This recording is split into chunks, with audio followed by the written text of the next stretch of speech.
Hi everyone, Al the Psych here. I have a quick video for you today entitled NIGYSOB, otherwise known as Now I've Got You Son of a Bitch. This is for informational purposes only. Okay, so I'm going to date myself, and in terms of what I'm presenting today, I'm going back to a book called Games People Play. And this was by Eric Byrne back in, I think, 1964. All right, fun book to read. Now, the book talks about how we interact with other people via parent, adult, or child modality. And if you want to understand it, just kind of think of superego, ego, and id.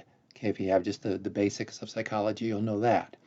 Okay, so Byrne references different games that people play, different interactions, and Now I Got You Son of a Bitch is just one of them. So you really need to read the book to get all the nuances that he's talking about, but I'll give a quick review of Now I've Got You Son of a Bitch.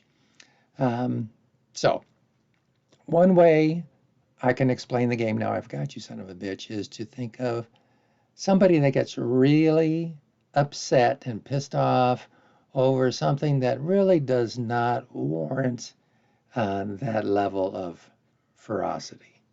Okay, so I made up my own little example here. So say my child tells me that he'll sweep the patio perfectly clean for $5. I agree to that little transaction. Now, so he goes ahead, he sweeps the patio, and when he says he's done, he asks for his $5. Of course, I go and I inspect the patio, and I notice that there's a tiny little bit of dirt still over there in the corner, and I could easily just tell my child, well, you missed a spot over here, clean that up, and then we're good. But instead, I pointed out, as I get into this game modality, I pointed out and I say something like, you said you would clean the patio perfectly, but no, think John Belushi here, if you remember him, but no, you didn't clean it perfectly, etc., etc., etc.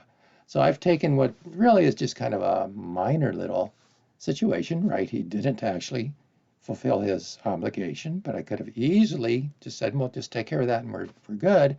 But instead, I kind of take it into this big tirade that really isn't justified.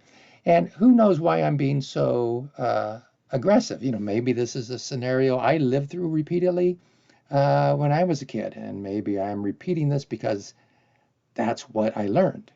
Or maybe it's a type of displacement in which the anger I had for my dad doing this to me is now being directed toward my son. So you can see there's several possibilities. I'm sure you can come up with others as well.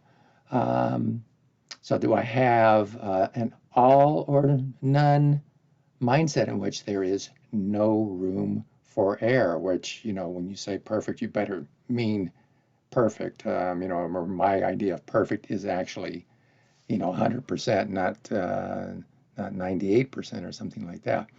So kind of an interesting game that he presents. There's a lot of other games, and I had fun reading back on this. It had been so many years, I'll probably pick out a couple more of the games that he mentions and do a quick video on them. And that's it for now.